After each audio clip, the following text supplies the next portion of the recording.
Muy buenas noches a todos los birnautas que nos acompañan una noche más en el Derecho en sus manos. Buenas noches, Álvaro.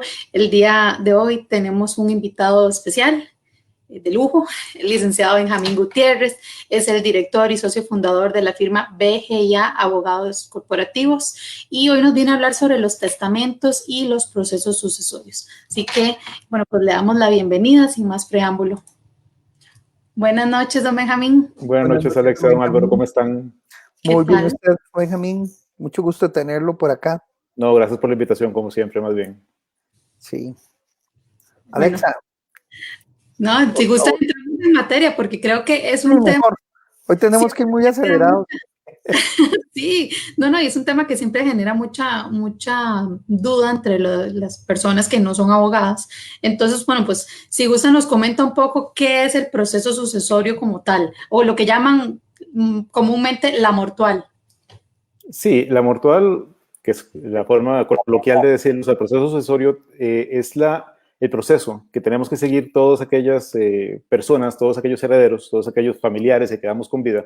Cuando un ser querido, un familiar o una persona que nos ha legado algo ha fallecido y tiene entonces que repartirse todo lo que haya dejado, tiene que analizarse cuáles son los bienes, tiene que analizarse cuáles son los activos, qué pasivos tiene también, y la forma de poder acceder a los bienes de esta persona que ha fallecido es forzosamente con un proceso sucesorio, sea en vía judicial o en vía testamentaria, en vía notarial, si existe testamento, pero es un proceso que tenemos que llevar forzosamente, o sea, es un trámite que lamentablemente el 99.9% de las personas que estamos con vida vamos a tener que tramitar algún día, porque es la única forma de que podemos ver cómo aquellos bienes que le pertenecieron a la persona que falleció van a ser trasladados a las personas que tengan derecho a esa herencia. Una pregunta, porque la idea, yo voy a hacer una confesión de algo que tiene que ver con el tema. Cuando pensamos en el nombre del derecho en sus manos, una de las cosas que más se nos vino a la mente es como decirle, vea, los sucesorios, los testamentos, porque es algo, vos lo dijiste ahora, el 99.99 probablemente de las personas en algún momento se van a ver involucradas en algún proceso de estos, precisamente porque van a ser probablemente, bueno, o porque van a testar o porque van a ser herederos, ¿verdad? Entonces, usted necesita saber, y en este caso, pues la gente tiene muchas dudas. Vos dijiste algo que me pareció muy interesante de explicarle a las personas. Este proceso existe, pero es importante que exista. ¿Qué pasaría? Porque ahí sería la pregunta al contrario, ¿verdad? ¿Qué más bien pasaría si no existiera? Entonces, para que nos digas por qué es importante que exista. Sí, correcto. Bueno, hay que tener claro dos cosas, don Álvaro, es muy importante. Y bueno, Alex, evidentemente, hay dos cosas claras en la vida de las que nadie se va a salvar, que es de pagar impuestos y de la muerte. Entonces, lamentablemente, esa es una expresión muy americana, muy gringa, el death in taxes. Todos vamos a tener que pagar impuestos en algún momento y te vamos a tener que morirnos, queramos o no queramos. Yo insisto en que yo no me voy a morir nunca, pero yo sé que me va a tocar, quiera o no quiera. Y entonces tenemos que tener claro que hay que hacer un proceso en esta línea. Y eso es muy importante porque efectivamente, como menciona don Álvaro, si no hubiera un proceso establecido para cómo dividir los activos, los bienes, todo lo que una persona tuvo en vida, se matarían los familiares. Es tan simple como eso. Si se muere papá y quedamos 5 hermanos, y lo que tenemos que ver es quién se va a quedar con las casas, con los carros, con las cuentas, con el reloj de la abuela, con los cuadros, con la plata del banco y todo lo demás, nos vamos a matar literalmente, porque no hay otra forma de hacerlo si no hay un testamento o si no hay unas reglas claras a nivel judicial, a nivel de código civil, que establezcan cómo vamos a distribuir esos activos. Entonces, el procedimiento es en realidad una gestión necesaria para generar la paz social, para que las personas sepan cómo enfrentar algo tan difícil como la muerte de un familiar y de ahí en adelante hacer la distribución de los bienes de la forma más correcta. Si existe un testamento es por la voluntad del causante, que la causante es la persona que falleció, y si no existe el testamento, pues no queda más. Entonces tenemos que ir a un proceso judicial en donde nos van a establecer el orden de prioridad de quienes tienen derecho, en qué orden y en qué proporción de ser necesario. Muy bien. Y ahora que nos habla de quiénes pueden ser herederos y el orden, pues precisamente esa es la pregunta. ¿Quiénes pueden entrar a la sucesión o a reclamar sus derechos como herederos? Sí, la sucesión legítima es cuando no existe un testamento, o sea, cuando tenemos que ver, falleció papá o falleció mamá y tenemos que ver cómo distribuimos las cosas. Buscamos por toda la casa, fuimos al Archivo Nacional a ver si existía testamento y no hay. Entonces tenemos que ver el Código Civil y ahí nos va a decir que hay diferentes grupos de prioridad, de prelación, en donde vamos a tener primero al cónyuge o la persona que haya tenido una relación, una relación de hecho ya reconocida como tal, los hijos y los padres. Entonces vamos en ese orden nada más. Si existen padres, hijos o consorte, entonces se distribuye en ese espacio en parte proporcional. Si no existieran, entonces vamos a ir hacia los ascendentes, vamos a ir para arriba. Vamos a ir por los abuelos, por los bisabuelos. Extrañamente, y eso es algo que siempre comento cuando hablamos de este tema, en Costa Rica, tristemente, nuestros legisladores se saltaron a los nietos. Increíblemente puede heredar mi bisabuelo, mi abuelo, mi tatarabuelo, inclusive los que siguen para arriba si están con vida. Pero los nietos nunca heredan. Y eso llama mucho la atención porque es parte del reclamo que hacen siempre. Lo que se pretende es de alguna forma proteger a las personas más necesitadas y a veces son los nietos si no hay una estructura de este tipo, pero quedan excluidos a menos que haya testamento. En caso de que igual no hubiera abuelos, bisabuelos, entonces vamos a pasar a la siguiente etapa que serían el tercer grupo, que serían los hermanos. Entonces vamos a ver cómo están los hermanos, si hay o no hay, y si tampoco hay, pasamos entonces a los tíos. Y si los tíos no están, entonces pasamos a los sobrinos. Y si los sobrinos tampoco están, pasa a las juntas de educación. Pero al final de cuentas, alguien se va a dejar lo que hayamos dejado en vida. El último lugar es el Estado, que son las juntas de educación como tal. Y aunque parezca mentira, es un trámite muy normal. Es muy, muy, muy común que haya juntas de educación reclamando los bienes de personas que fallecieron, que no tenían herederos, que nadie hizo la gestión, y empiezan a hacer los trámites como tal. Pero lo ideal para evitar este tipo de cosas, este tipo de peleas, que es lo que siempre se dan con estos temas, es pues pensar en un testamento, que es parte de lo que queríamos hablar hoy. O sea, el testamento es, al final de cuentas, la última declaratoria de voluntad de una persona que va a determinar cómo quiero que se distribuyan mis bienes, mis activos y todas mis condiciones legales al momento de fallecer. Es una forma, como le digo yo a mis clientes, de seguir controlando a los hijos después de la muerte. Para evitar que ellos digan que vamos a pelearnos, que vamos a discutir, papá y mamá dijeron en el testamento, yo quiero que esto se reporte de esta forma, quiero que haya un fideicomiso para distribuir los bienes de una forma segura, quiero que sigan estudiando si quieren tener derecho a la herencia, quiero que vivan en tal lugar, quiero que distribuyan esto, si hay negocios, si hay acciones, quiero que los manejen de esta manera, y establecen las reglas. Adicionalmente al tema de que se genera muchísima discusión por el tema de los bienes gananciales, que también viene a involucrar este tema y a complicarlo, porque se hace en la cesión o se hace la distribución de bienes, olvidando que si hay esposo o esposa o consorte reconocido formalmente, tiene derecho al 50% de los bienes que hayan habido. Entonces, dependiendo de eso, empieza a complicarse la aritmética, que al final de cuentas es muy aritmético este tema de sucesiones. Entre más gente haya y cómo están claras las cosas. Yo puedo seguir y seguir, pero la idea es que ustedes me vayan contando porque... No, ahora que es aritmética, ahí voy a hacer una defensa de los abogados y las abogadas. Dicen que los abogados usualmente no son buenos para la matemática, pero cuando usted entra en ciertos temas registrales, que no es lo que vamos a hablar acá, pero en ciertos temas de herencia, las matemáticas son una increíble ayuda, porque sí, es cierto que el 50% le toca, pero hay que ver si hay otras variables, entonces ese 50% tiene sus connotaciones, ¿verdad? Es un tema complejísimo, ahí es donde las habilidades de los abogados y las abogadas se ponen a prueba, ¿verdad? Porque hay infinidad de variables, por ejemplo, una que vos lo mencionaste, pero aquí vuelvo a decirlo a contrario, como decimos los abogados, a contrario de Enzo, es, digamos, hay ciertas características de lo que se llaman incluso los herederos indignos, ¿verdad? Que eso es un tema interesante, o también puede pasar, he oído, no me consta porque eso no me ha tocado en la práctica, pero digamos que dicen, sí, somos 5 hermanos, y resulta que eso es lo que dice la mano, 5, matemática, pero resulta que la genética dice que son solo 4, porque había uno que no era, entonces, todas esas variables, Benjamín, no sé si podemos hablar un poco de esas variables que podrían parecer inverosímiles, pero sabemos que han pasado. Sí, efectivamente, hay que tener mucho cuidado con el tema porque no todos tienen derecho, y lo dice muy bien don Álvaro. tengo que estar reconocido formalmente como hijo para tener derecho, o como un tema de filiación, o sea, tengo que ser tío legalmente reconocido, o sobrino, o primo, dependiendo, primo no, o sobrino, dependiendo de cómo vaya generándose esto, bien decir, es que yo tenía un hijo, y ahora que se murió mi hijo, yo tengo derecho a la herencia de él, pero resulta que nunca lo reconocí. Entonces, empiezan esos bemoles que van y vienen, que también se dan bastante. Pero el tema es cómo hacer el reconocimiento formal. Si yo no estoy reconocido, tengo derecho a hacer inclusive impugnaciones formales para hacer hasta exhumaciones del cuerpo para ver si efectivamente yo tenía un ADN o no. Pero entre el tema de la indignidad, que me gusta mucho que lo haya mencionado don Álvaro porque es bastante delicado el tema.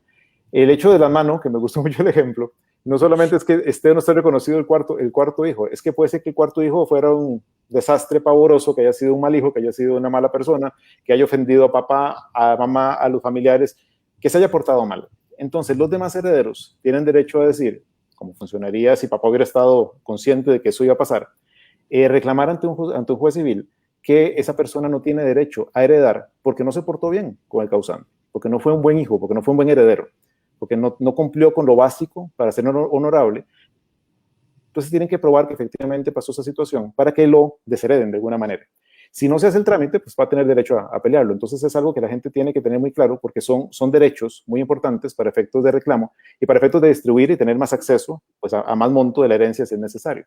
Esto se da también cuando lo vemos con temas más delicados como son los temas de las deudas, que es algo que genera muchísimo problema cuando hay herencias, porque la primera pregunta que hacen los herederos es, a mí me van a heredar la deuda y yo no tengo por qué pagar las deudas de papá, o bien las deudas de papá se murieron con él y no tengo obligación de pagar nada más, y entonces según ellos los bancos y los demás acreedores no tienen derecho a cobrar nada porque no se murió. Y en eso hay que ser muy claro, lo único que muere con la persona son los mandatos, los poderes. Las deudas se mantienen vigentes y constantes y sonantes. Lo que pasa es que no responden los herederos por ellas, responden el patrimonio del causante. Y cuando se divide todo ese montón de cosas, o sea, se pagan todo ese montón de deudas que pudieran haber existido, si queda algo se reparte. Y entre los acreedores como tales empiezan también las pensiones a dar vuelta. O sea, el tema empieza a tener palomitas, le digo yo, porque empiezan a brincar por absolutamente todo lado, porque no es tan simple de analizar. Y el tema de la aritmética es muy importante, porque bueno, lo agarramos con un papel, hacemos un gráfico, un pie, y dividimos qué le toca a cada quien y quién tiene más derecho y quién tiene menos derecho y demás. Pero se nos olvida que también están los impuestos, que también está la caja de seguro social, que están los acreedores y que están los menores o incapaces que tienen derecho a pensión. Entonces, al final de cuentas, de los 2 o 3 que teníamos derecho a heredar, se nos olvida que hay un montón de gente en la espiral que podrían perfectamente evitar que tengamos derecho a la herencia que tanto esperábamos. Cierto. Don Benjamín, y ahora, bueno, pues estamos hablando un poco de la indignidad. ¿Cuáles son las causales propiamente establecidas en la legislación nacional para que una persona sea declarada indigna y se le quite la herencia, lo que le corresponde por herencia? Sí, en realidad es muy simple. O sea, hay varios criterios, pero en realidad es bastante simple. Es una persona que te trata mal. El tema es la prueba. O sea, si yo ofendí de hecho o de palabra a una persona, al causante, a la persona que fallece, o a su gremio, a su núcleo inmediato, o su honor después de muerte inclusive, yo tengo la posibilidad de que me declaren indigno y perder la herencia.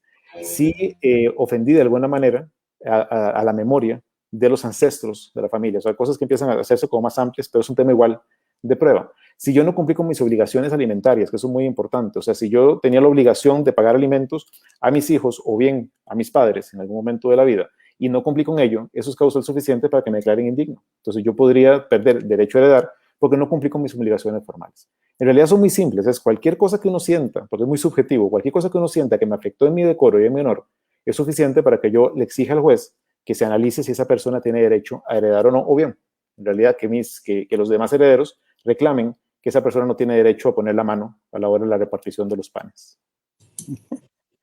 Y si se multiplican los panes es un problema porque van a querer aparecer más herederos, ¿verdad? Así es. Ahí es la suma de cuando no son 5 panes o 2 panes, sino muchos panes, porque también, no sé si ustedes en algún momento les ha pasado, yo lo he visto, en algunos casos que la gente piensa, sí, le va a tocar una cosa y cuando se dan cuenta ya al final, cuando ya le ponen atención al tema, van apareciendo otros temas, porque por ejemplo, pueden ser acciones en una empresa, acciones en una sociedad que tiene muchos recursos y tal vez a veces ni siquiera sabían, ¿verdad? Entonces les despierta la atención. También hemos visto, y esto también para cuando comentes ese, Benjamín, que hay gente que dice, a usted le va a quedar esto, pero se lo dice de palabra, ¿verdad? Y yo sé que la palabra, digamos, en un proceso pueden llamar a aclarar a la gente, etcétera, pero la palabra es la palabra, ¿verdad? Entonces también un poco de eso, digamos, en la forma de testar es importante mencionarlo. Sí, para efectos formales y legales, o sea, la palabra no tendría ningún valor, lamentablemente, y eso hay que tenerlo muy claro. O sea, eso el cuento de que el bigote que se creaban antes y que nos damos la mano y todo el mundo está feliz y lo cantamos a los... Eso no tiene valor formal.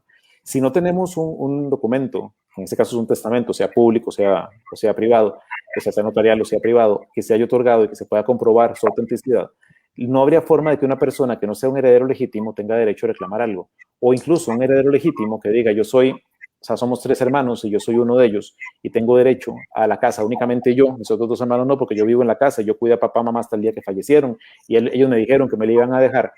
Si no lo dejaron por testamento, no hay forma de que vaya a quedar de esa manera porque hay más herederos que tienen derecho. Tome en cuenta que no solamente hablamos de los hijos, puede ser que los abuelos todavía estén vivos, entonces tienen que dividirlo también. O bien que mamá esté viva o papá esté vivo y tienen derecho a la parte ganancial. Y si no tienen gananciales, entonces igual tienen derecho a heredar porque ya quedarían como un heredero común, un heredero más. O sea, es muy importante que si hay una intención de dejarle a alguien una cosa particular dentro de la herencia, tiene que hacerse por testamento.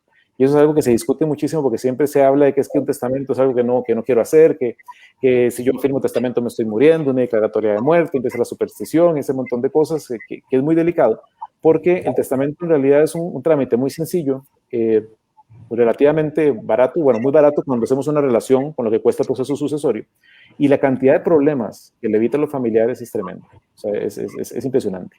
Si hablamos además de que lo que queremos es dejarle los bienes a una persona que no es familiar, y que le prometimos a fulanito que me cuidó toda la vida y que me ayudó y me acompañó y que era un gran amigo, bla, bla, bla, y nunca lo dejen por un testamento, no hay forma que tenga derecho a él.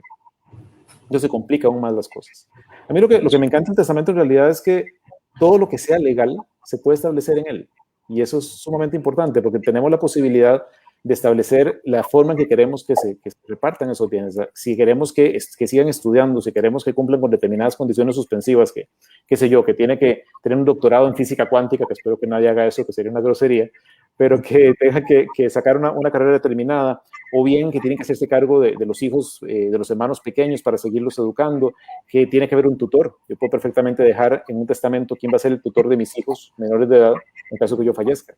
Y así evitamos todo el pleito judicial que se puede armar si morimos los dos, por ejemplo. Se pueden hacer testamentos mancomunados, que eso es muy sano cuando hablamos de que los esposos vamos a dejar el testamento de una vez. Si falto yo primero, pues mi esposa tendrá derecho a todo lo que yo establezca, probablemente a todo, y cuando falte ella, pues hará la distribución a los hijos.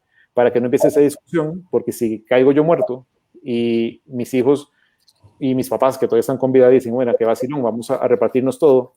De la señora puede que se quede sin derechos a una proporción menor y que empiecen a vender la casa y ver si le alcanza. O sea, ustedes lo saben bien como abogados sí, que son la cantidad de pleitos tan terribles y tan desgastantes que se arman en las familias, que es lo más triste.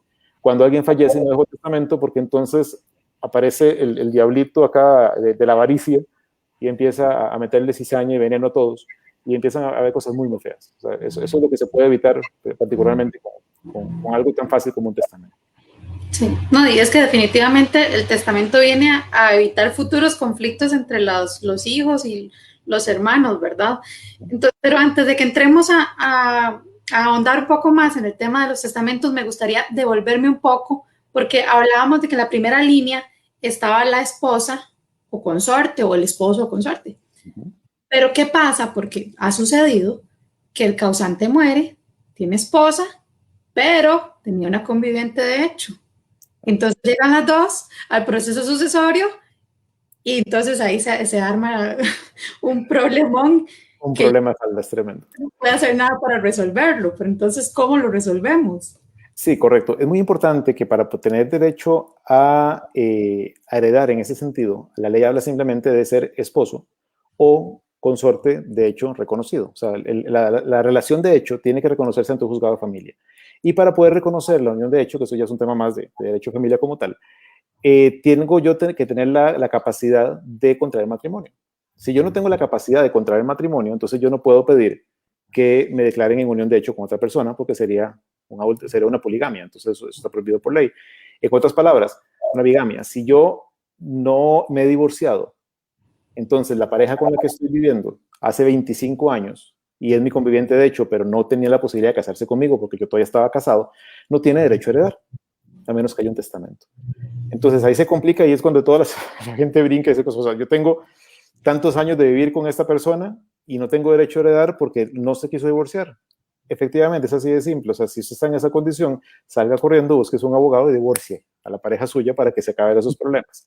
Porque los hijos tendrán derecho, evidentemente, en esa nueva relación porque son sangre del causante o de la causante. Pero cuando estamos hablando de la pareja, tiene forzosamente que haber o un matrimonio o un reconocimiento. Y la otra parte que tenemos, que Alex lo plantea muy bien, es cuando yo llego a una sucesión legítima o testamentaria, en donde hay gananciales de una persona o de otra. Y el problema aquí es que el hecho de que yo tenga gananciales, que simplemente todo lo que hayamos adquirido de forma onerosa durante una relación marital o convivencia de hecho, me da el derecho al 50%, haya pasado lo que haya pasado. Eso ya no hay sanciones como existían antes, simplemente el 50% es mío. Si yo llego a esa condición y el 50% de los bienes que yo tengo son menores o es menos del 50% de la herencia total, igual yo tengo derecho a llevarme mi 50%, pero todavía tengo derecho a heredar en una proporción igual hasta llegar al 50%. Entonces, el cónyuge o el conviviente de hecho tiene la posibilidad de heredar más que todos los demás, aunque haya tenido gananciales, si no se previeron este tipo de cosas. Esa es la letra menuda que hay a la hora de hacer un sucesorio, que es bastante delicada, porque lamentablemente es donde los abogados fallamos a la hora de entender esa aritmética tan fregada para nosotros a veces, porque es muy puntual y los jueces sí lo tienen muy claro. Y si no lo tienen claro, la sala primero lo tiene clarísimo cuando llegamos en apelaciones mayores. Pero eso es sumamente importante entenderlo porque en realidad es mucha letra menuda para poder hacer una distribución correcta sin necesidad de más conflictos de los que ya sabemos que se arman en estos temas. Bueno, es tan complejo que ahora que decías lo de la sala primera, los jueces y modestia aparte, y algunos abogados lo sabemos, que a veces hay clases que darle porque usted le dice, sí, el 50, pero al final de cuentas, la cónyuge o el cónyuge, que son los que pueden heredar más, también llegan a tener un límite. Eso lo tiene muy claro la sala y los jueces, pero yo lo he visto, muchos colegas, por eso también ese del derechos humanos va dirigido para toda la comunidad, pero también a veces los abogados tenemos que autocorregirnos, porque algunos creen que el cónyuge llega a una parte, vos lo estás diciendo, que tiene un límite donde ya no puede adquirir más porque topa, digamos, por decirlo así, con una serie de derechos que viene, es como, ¿verdad? Aquí ya usted no puede pasar y la gente dice, no, es que es el 50 más esto, no, hay una parte que está limitada y como vos decís, la sala primera, lo vi hace poquito y todavía, entonces tengo muy claro, ese es un punto importante, no hay herederos ilimitados salvo que se le haya dicho en el testamento que diga el papá de Alexa, todo se lo dejo, todos mis bienes son para Alexa, ¿verdad? Pero ya si es en una disputa de un sucesorio, las reglas cambian. Así ya porque ya entra, digamos, la mamá, entra el hermano, etcétera, etcétera. Se me viene de ejemplo, porque es una familia más pequeña, yo tengo muchos hermanos, entonces es más complicado. Pero precisamente la gente tiene que saber, no va a llegar la mamá y, sí, no, okay, no, hay que ponerle, también la gente tiene que saber que hay límites a cada derecho de cada persona, eso es muy importante, ¿verdad? Y ese montón de variables, por eso es que la aritmética de los abogados no es tan fácil, ¿verdad, Benjamín? No solo para cobrar, es también para cosas importantes. Sí, correcto. Es un tema también de ver cómo se administra y eso es muy delicado. O sea, la administración de la herencia viene a complicar más las cosas también. Y eso es algo que llama mucho la atención porque en el testamento, siguiendo con la misma línea, o sea, no solamente yo determino lo que va a pasar con los bienes, con mis hijos si quiero establecer un tutor, sino también tengo que fijar forzosamente un albacea. Y esa es la persona que va a administrar la herencia y va a tener que seguir un montón de reglas y eventualmente va a tener derecho a honorarios. En realidad siempre tiene derecho a honorarios, salvo que no lo indiquemos. Y eso también genera unas guerras tremendas, porque entonces, ¿quién es el albacea? ¿Qué va a hacer con la administración? Si lo administra correctamente o si trata de sacar garras y alar algo que no le corresponde, en cuyo caso podría tener una sanción penal por administración fraudulenta. Pero adicionalmente el tema de que los costos empiezan a subir. Si no hay claridad en las cosas, en cómo se van a distribuir, en cuál es el valor, o empiezan una discusión, eventualmente podría haber peritos de por medio que van a incrementar muchísimo el costo. Hay que ver quién se va a hacer cargo de la manutención de los activos, si no se van a distribuir inmediatamente, hay que pagar impuestos, hay que pagar servicios públicos, hay que ver cómo se va a administrar, si hay que darle un mantenimiento determinado. Todo ese montón de cosas vienen a complicar, porque entonces seguimos hablando de números, viene a meterle más números a la hoja de gastos que hay que dividir antes de hacer una distribución de herencia. Y eso también es sumamente delicado si no se prevé correctamente. A nosotros nos pasa mucho, que llama mucho la atención, que a veces los ejemplos son lo más sencillo, que nombran un albacea simplemente por nombrarlo, no consideran la importancia y lo delicado que es esto. Y es una persona que tiene un interés en herencia. Generalmente los albaceas, casi todos los casos, también son herederos. Entonces, ahí decía mi abuelita que, ¿cómo es el que parte y reparte? Se lleva siempre la mejor parte. Eso es muy delicado porque cuando tenemos a una persona con un interés sobre el mismo activo, trata de alguna forma de favorecer. Y aquí es muy difícil saltarse la supervisión o la fiscalización del notario o de la autoridad judicial cuando estamos hablando de este tipo de cosas. Entonces se presta para peleas posteriores, para que ya haya pues insinuaciones, que haya ese morbo de que si lo hizo bien, no lo hizo bien, si atrasó la herencia, o sea, la distribución de la herencia por mucho tiempo, con el afán de seguir cobrando honorarios. Hay que tenerlo con cuidado y ni hablar de aquellas cosas que son bienes muebles que están en la casa, ¿verdad? O sea, aquello que no estaba inscrito a nivel registral y que todos dicen, ok, vamos a repartir claramente lo que está y todo el mundo empieza a buscar las ollas de la abuela y, híjole, sacaron patitas y salieron volando desde antes de que se enfriara. Es lo más delicado. Sí. No, perdón, tranquilo, pero hemos venido hablando de la parte judicial del proceso sucesorio, pero no hemos hablado de la parte notarial, porque también un proceso sucesorio se podría llevar por medio de la oficina de algún notario. Entonces, ¿cuándo lo podemos convertir de un proceso judicial a notarial? ¿Y cuándo un proceso en sede notarial tiene necesariamente que convertirse en un proceso judicial? Muy buena pregunta. Mira, siempre forzosamente, cuando haya menores o personas con algún tipo de discapacidad, son llamados incapaces, pero suena horrible el término, no hay forma de que vaya la sucesión a un notario. No hay manera. Siempre tiene que haber adultos y todos en su capacidad volitiva y cognitiva completa para poder tomar decisiones. Y evidentemente que no haya conflicto. Tú puedes empezar perfectamente, todos podemos empezar un sucesorio en sede notarial, sea testamentario o sin testamento, pero en el momento que haya un conflicto, que alguien diga, yo no estoy de acuerdo, el notario tiene que cerrar el legajo, coserlo como hacen esos artistas del Poder Judicial. Yo nunca he podido coser un expediente en mi vida. Y lo arman y lo llevan al juez civil, que le corresponde, que es el juez civil competente, va a ser el lugar el que corresponde al lugar donde falleció el causante, donde tenía su domicilio, su último domicilio. Y ahí se va a iniciar entonces ya un proceso sucesorio legítimo ante la autoridad judicial, porque al haber contención, al haber pelea, tiene que haber un tercero que pueda resolverlo correctamente, y a los notarios no nos han permitido tomar esas decisiones todavía. Mejor que lo hagan así, para que sea un juez de la República que tiene las facultades completas para resolver ese conflicto, o bien para tomar la última decisión si no se pusieron de acuerdo. Pero entonces, para resumirte simplemente, si hay conflicto no puede ir a una sede notarial, y si hay menores incapaces o personas con algún tipo de discapacidad, tiene que ser forzosamente siempre ante la autoridad judicial. Puede ser que iniciemos un proceso en vía judicial, por ejemplo, que estemos en vía judicial y todos estamos de acuerdo y avanzamos y no hubo problema. Y como estamos viendo que está durando mucho, si todos estamos de acuerdo, nos hablamos y nos separamos perfectamente de la vía judicial y vamos a un notario de nuestra confianza y lo hacemos. O sea, es para las dos vías. Pero la única regla es esa, que no puede haber conflicto ni menores ni incapaces.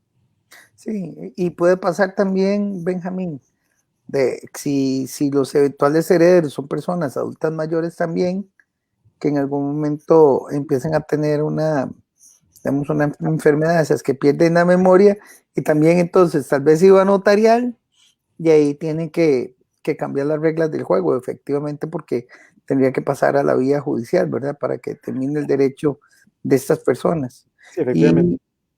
Sí, y también, bueno, que era lo que quería decir, de algo que, para, devolviéndome, como dijo Alexa, que por ejemplo muchas veces hay gente que más que preocuparse por ser heredera, se preocupa más por ser el albacea, Sí. ¿verdad? Porque incluso tiene prioridad al rato hasta para que le pague. Entonces, nada más como un comentario muy rápido sobre eso, Benjamín. Sí, no, los albaceas efectivamente tienen una obligación muy grande y al ser tan serio el cargo, y a veces, insisto, lo nombramos con una volatilidad muy simple, sin entender la responsabilidad y a veces que puede ser que el hermano menor que estudió finanzas, estudió derecho, tiene mayor capacidad para entender toda esta complejidad que hay alrededor y no nombramos al mayor por trascendencia y demás. Pero muchas veces cuando ya la herencia es muy grande, cuando las familias, y eso nos ha pasado mucho, cuando son familias de mucho poder adquisitivo que saben que tienen muchísimos activos y saben que es muy complejo y que hay acciones y que hay inversiones y que cotizan en bolsa y tienen un montón de cosas que hacen, pues evidentemente, mucho más atractivo para los herederos y para los abogados que pueden involucrar en el proceso el tema de llevar esta sucesión, no nombran a un familiar. Y eso es muy común. Yo soy albacea de muchísimas sucesiones, pero de muchísimos testamentos, por ejemplo, donde me han nombrado como albacea, precisamente porque saben que pues tenemos cero interés en la herencia y que tenemos pues cierta habilidad para decir que vamos a garantizar que la distribución se haga como quería el causante, que se cumpla con todos los parámetros, que los contratos de fideicomiso, que los contratos de inversión, que la forma en que se van a hacer las reparticiones, que el hecho de traer las acciones a una sucesión, que eso es sumamente complicado porque las acciones hay que ver cómo se materializan, cómo se vuelven, se le hace parte a los herederos de unas acciones y no de los activos de la sociedad, que eso genera mucho problema porque no lo entienden. O sea, toda la gestión que hay alrededor de esto, pues es lo ideal poner una persona que tenga el interés y la capacidad. Yo recomiendo por lo menos que cuando se hace un testamento en esa línea, no solamente se ponga un testamento, un testamento, un albacea, que es el albacea propietario, sino de una vez que se prevenga y se ponga a un albacea suplente. En caso de que el albacea principal no esté en capacidad o no quiera del todo aceptar el cargo. Y de igual forma, en el testamento aprovechar para poner aquella condición básica, para mí muy básica, que diga qué pasa cuando hay un repudio o un rechazo de la herencia. ¿Qué pasa si yo pues morí antes de que se repartiera la herencia o no quiero la herencia? Simplemente no, yo tengo muchas cosas, a mí me fue muy bien, o no soporto a mi hermano que me está heredando, no quiero nada de él porque así es la gente. ¿Qué pasa? O sea, ¿crece a los demás o no crece a los demás? Porque si no se pone, puede ser que tengamos que, aunque tengamos un testamento, que ir a discutir un bien particular a la vía judicial.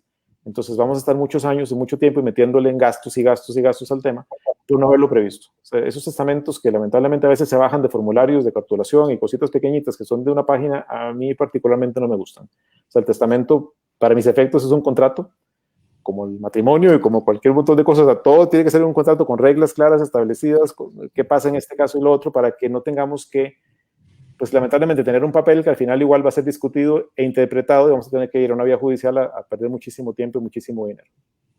Sí, Benjamín, eso, y aquí me voy a poner de ejemplo a veces. Últimamente lo está haciendo algunas veces, ¿verdad, Alexa? Pero hay veces que sí es importante también, porque es parte de lo que queremos transmitir, que digamos, por ejemplo, yo hice mi testamento cuando tenía 35 años, pero mis condiciones han cambiado, ¿verdad? Entonces, parte de ese testamento ya debe estar obsoleto.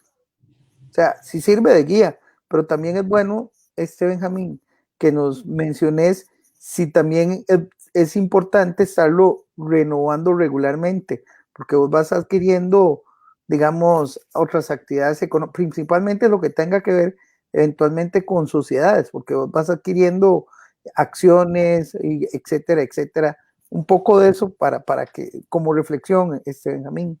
Sí, correcto. Como notario le diría, por supuesto, haga el testamento cada 2 años, o sea, está muy bien, y viene a buscarme a mí y yo hago precio por descuento, no. La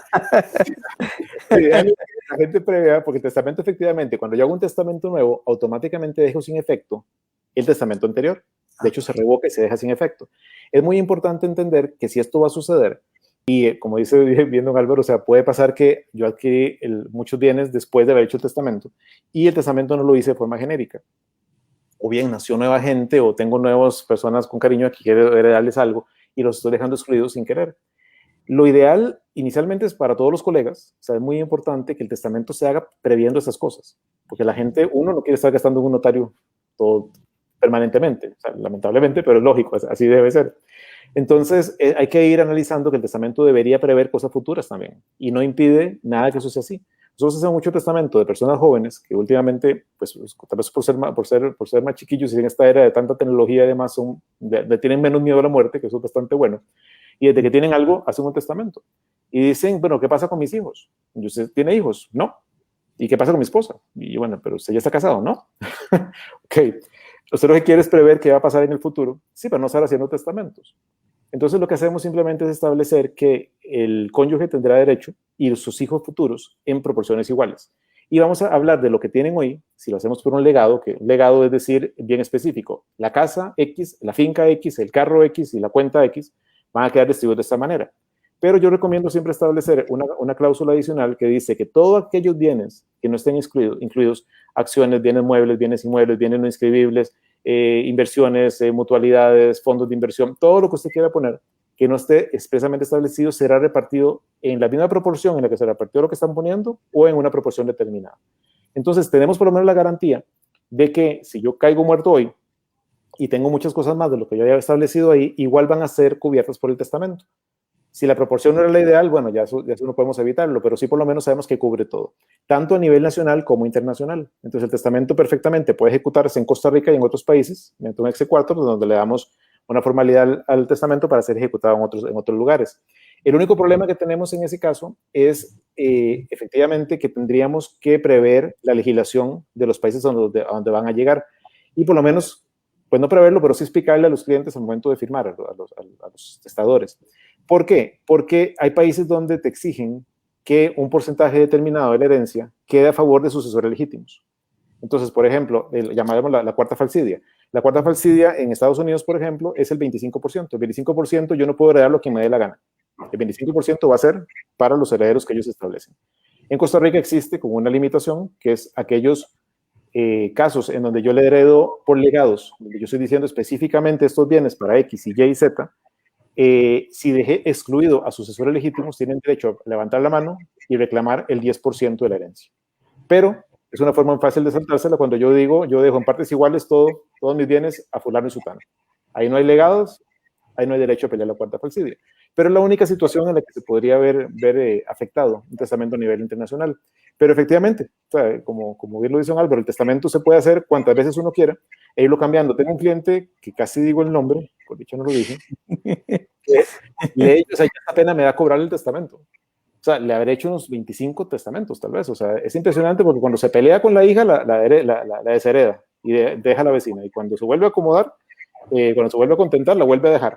Y está en ese plan. También. Quería ver qué va a pasar el día que si estoy peleado o no estoy peleado cuando papá fallece. Sí, bueno, de hecho, ahora que vos decías con los testamentos, porque como acto notarial, en las organizaciones internacionales de notarios nos dicen que nosotros somos los notarios costarricenses, somos los únicos notarios universales, porque los otros tienen más restricciones en el ejercicio de eso. Nosotros somos más amplios, incluso algunas cosas pueden tener efectos fuera. Entonces, bueno, es una ventaja que sigamos siendo los únicos notarios universales que hay en el planeta. Pues sí, Perdón, Alexa, es que no podía dejar de hacer ese comentario. Yo reclamo en esa parte que hay notarios en otros países que son 8 notarías en toda la ciudad. Pues aquí hay 9,000 notarios, entonces... Bueno, dijiste algo, voy a decir algo, no voy a decir de dónde, pero precisamente en una reunión con notarios, a algunos le dicen así, es una frase como así: te pegaste la lotería, te dieron una notaría, precisamente por lo que vos estás diciendo, porque ser notario está en el ranking estatutario de las sociedades de país en primer nivel, porque por lo que gana, por el privilegio. En algunos países son heredadas también las notarías. Entonces hay gente que hace fortunas a través de eso, y está en el otro extremo, en la que usted tiene cualquier tipo de negocio, para que no suene feo, ¿verdad? Y además hace un curso para ser notario y ya es notario. Aquí dichosamente hay que ser abogado primero, hay que tener la maestría segundo o la especialización, y esperarse, o sea, realmente académicamente es bastante estricto el sistema nuestro, por eso podemos ser universales. Bueno, ahora, porque antes salía en la cajita del cereal, cuando usted se graduaba de abogado y una vez le daban el de notario. Como nosotros entonces, pero no diga nada. No, pero sí llevamos cursos de notariado, sí llevamos muchos cursos de notariado. Eso, de notariado, de registral también.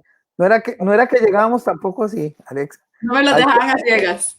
No, sí llegábamos y en la práctica algunos teníamos mucha práctica, no todos, pero sí. Perdón, Alexa, ahora sí diga. No, tranquilo, para aprovechar el tiempo, más bien, porque ya nos quedan 15 minutos. Don Benjamín, surge mucho la duda cuando buscan a un notario para hacer un testamento sobre cuál testamento es más conveniente, porque sabemos que hay testamento abierto, cerrado, hay testamento mancomunado. Entonces, tal vez si nos comenta un poco sobre los beneficios y desventajas de uno u otro, o en sí qué son, para que los birnautas lo entiendan y pues puedan tener un mejor criterio a la hora de escoger qué tipo de testamento quieren hacer.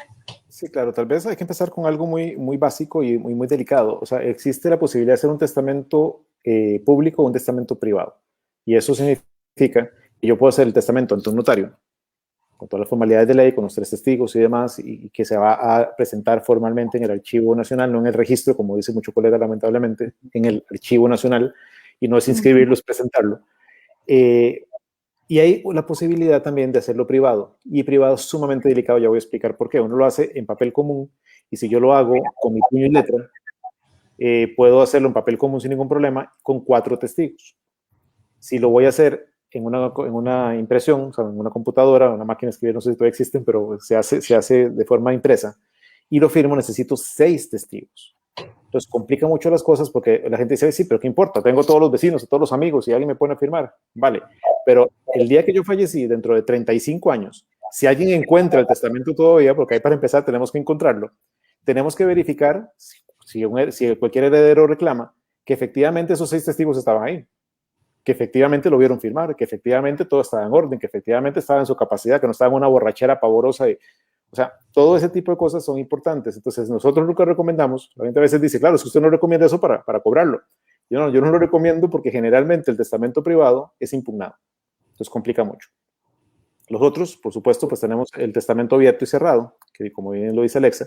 Abierto es cuando yo hago un testamento ante un notario y establezco todo lo que quiero hacer, claramente, pero no quiero que se esconda. No me importa que quede en el protocolo y no me preocupa que cualquier persona que vaya al Archivo Nacional con el número de cédula pueda verificar lo que está en ese testamento.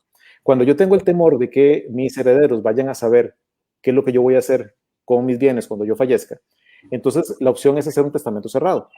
El testamento cerrado es igual ante un notario sin ningún problema, solo que se establece entre el notario y dejamos constancia de que Alexa hizo un testamento en donde puso todas las condiciones, el que doblamos, y que ella da fe de que estaba de acuerdo con su contenido, y le ponemos un sello y 2 firmas, que va a quedar en su posesión, en la posesión del notario, para que sea abierto y leído en el momento de su fallecimiento. Funciona muy bien porque el Archivo Nacional tiene constancia de que se hizo un testamento privado ante la notaría Benjamín Gutiérrez de Alexa Narváez. Pero si a la hora de que Alexa fallece, vamos a buscar el testamento y nadie lo encuentra, porque ella dijo, no, es que yo me acuerdo, yo lo metí en, no sé, en 100 años de soledad, a la mitad, a la parte de Macondo, para que no se me perdiera, y empecé a buscar, y nadie sabe dónde está el dichoso libro. Nadie encuentra el testamento. Entonces, Con el libro de Perdidos en el Espacio. el libro perdióse en el espacio y se perdió con todo el testamento. Entonces, ahí lamentablemente no hay forma de ejecutarlo. Entonces, el testamento cerrado tiene muy buenas condiciones, pero tiene que ser muy ordenado el causante, el testador, para saber a dónde lo va a dejar y dejarle claramente establecido a sus herederos que pueden buscarlo en X lugar. Pero en realidad, pues esos son, o sea, no tiene mayor ciencia en ese sentido, pero sí advertirlo, porque muchas personas dicen, es que yo no quiero que se enteren. La gente no lo sabe, y además el hecho de que se enteren le da el derecho al testador a decir, andar revisando lo que te voy a dar, no pasa nada. Benjamín, hacemos un notario nuevo, un testamento nuevo y lo desheredo. Así que también que la gente se cuide un poquito, pero es mejor prever esas situaciones porque a veces se dan muchos problemas.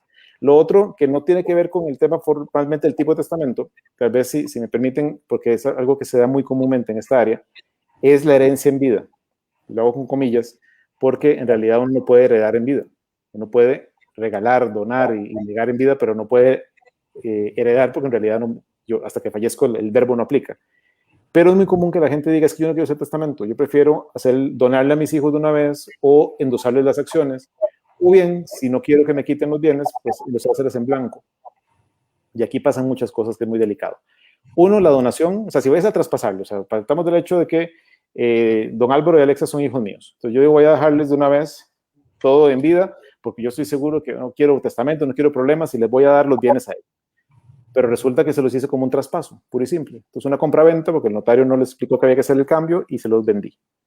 Si algo pasa, yo no puedo quitárselos de vuelta. En ese momento, a mí puede que me queden todavía 35 años de vida, 40 años de vida, y yo ya no tengo derecho sobre esas propiedades. No puedo hacer nada para recuperarlas. Entonces, lo que recomendamos siempre, principalmente con adultos mayores, que son los que generalmente entran en esta dinámica de la donación, del traspaso en vida, es que se haga una donación. ¿Y una donación por qué? Porque yo al donarle a mis herederos, a mis hijos, en este caso, a donarle a mis hijos la propiedad, yo me puedo dejar el usufructo de por vida para tener un control completo sobre la propiedad, de que no me saquen, no me metan en un hospicio o me abandonen, pero adicionalmente porque aplica la causal de ingratitud. Así como tenemos la causal de indignidad para el tema de testamentos, tenemos la causal de ingratitud para temas de donaciones, en cuyo caso aplica exactamente igual. Si Alexa me trató mal, me ofendió y demás, dentro de los 10 años siguientes a que yo le doné, puedo perfectamente irme a un juez civil y decirle, vea, ella me trató mal, ella fue una ingrata y tengo derecho a que me dé el bien de vuelta. Y como don Álvaro se portó muy bien, se lo pasó a él y lo manejo de esa forma. Sí. Con el tema de las acciones pasa igual. Mucha gente dice, meto todo en sociedades, ahora un poquito menos por la cantidad de impuestos que nos han metido las sociedades, pero todavía la sociedad sigue funcionando. Pero no quiero entregarle las acciones todavía a mis hijos porque pues pierdo el derecho a voto en esas asambleas, pierdo el control de la empresa y demás. Entonces la pésima costumbre, pero que es pésima costumbre que hacen es endosan las acciones en blanco, las meten en el libro de registro de accionistas o de cuotistas, con la sesión en blanco también, porque saben que cuando las encuentren al final ellos dejó instrucciones para que se pongan el nombre de ellos. Y lo ponen en la biblioteca o en la caja fuerte de la casa o de la oficina y demás. Nos ha pasado un par de veces, lamentablemente, de que se meten a robar a la casa y se llevan el microondas, el tele y la casa. Porque se encontraron el libro de acciones, endosado en blanco y se van con el librito. Tengo yo que tener la habilidad de probar que efectivamente esa persona no se las quise entregar, que no fue una sesión indebida, y generalmente las autoridades judiciales lo que dicen es que el que firma un título en blanco es responsable de su tontería, para no decir un adjetivo calificativo más apropiado en este caso, pero si yo firmo en blanco y endoso en blanco, soy responsable de lo que pase. Entonces, es muy delicado hacerlo así. Una pregunta, pero y aquí te voy a preguntar humildemente porque se me ocurre a raíz de eso. Hay muchas sociedades que son las dueñas de un condominio. Entonces se metieron al condominio, le robaron el microondas, el teléfono y dice, mira que hay unas acciones. Se llevó y después le dice, perdón, la casa es mía. Si yo llego, o sea, yo puedo llegar perfectamente a poner un desalojo administrativo ante el Ministerio de Justicia, es de seguridad, a decirle, señores, yo tengo en este documento las acciones del condominio y además ya de la sociedad, y ya hice el cambio a nivel registral, soy un nuevo accionista porque pues el ladroncillo tenía su habilidad y buscó un notario que no sabía cómo venía el tema, vino con las acciones legales y hizo el cambio. O sea, es sumamente delicado cuando uno endosa en blanco. Durará años peleándolo, obviamente, pero... Podría durar los años peleando, pero también lo demuestro. ¿Cómo demuestro yo que efectivamente yo no se la cedí? Y si al final lo que yo digo, formalmente ante el juez, es que yo lo cedí en blanco para mis hijos, o sea, el juez entra en una situación delicadísima porque también la jurisprudencia, no solo la local, también la internacional es clarísima. Un título firmado en blanco, pues o sea, es un riesgo que asume la persona que comete esa irresponsabilidad. Y lamentablemente pasa mucho. El tema de las sociedades, por eso siempre lo toco, porque lo común es eso, que se diga vamos a cederlas y ya está, y las dejamos en blanco y no pasa nada. Y a la hora de la hora, los conflictos son tremendos y la responsabilidad patrimonial es pavorosa. Se lo puede traspasar, incluso lo puede traspasar y traspasar las acciones. Sí, no, bueno, aunque no vaya relacionado, por eso lo de los testamentos, todo al final queda interrelacionado, porque tal vez dicen el testamento, tengan, aquí está, y ya no le dio nada porque le habían traspasado las acciones en blanco. Correcto, bueno, es muy importante, si el testamento tiene legados, por ejemplo, dice yo voy a traspasarle la finca número 1, 2, 3, 4 y la placa XXX616 a una persona determinada, y cuando la persona fallece ya esos bienes no existen, no pasa nada tampoco. O sea, simplemente se hace O sea, se hace caso omiso a la existencia de ese activo porque ese activo fue traspasado antes, que eso preocupa mucho a la gente a veces. Es que esa finca estaba ahí, entonces que tenemos que ir a pedir la revocatoria de ese traspaso. Yo dispongo de todos mis bienes en vida, aunque los haya puesto en un testamento. El hecho que yo estampe en un testamento determinada voluntad de heredar no me obliga a no poder hacer nada con esos bienes. Son míos hasta que fallezca. Alexa. No, Benjamín, creo que nos va a faltar tiempo para poder hablar de todo lo que implica todo este asunto de los procesos sucesorios, de los testamentos y demás. Tal vez una última pregunta así como para cerrar, que ya es fuera de los testamentos, pero es, ¿quiénes pueden iniciar un proceso sucesorio? Porque a veces no tienen conocimiento y no sabe que tal vez ellos tienen derecho a iniciar el proceso sucesorio. Sí, efectivamente, no necesariamente tiene que ser una persona que tenga un derecho legítimo, sí, pero que no sea un heredero directo. O sea, cualquier persona que tenga un derecho legítimo, inclusive una persona jurídica que tenga un interés legítimo en el patrimonio de la persona que falleció, puede iniciar el proceso sucesorio.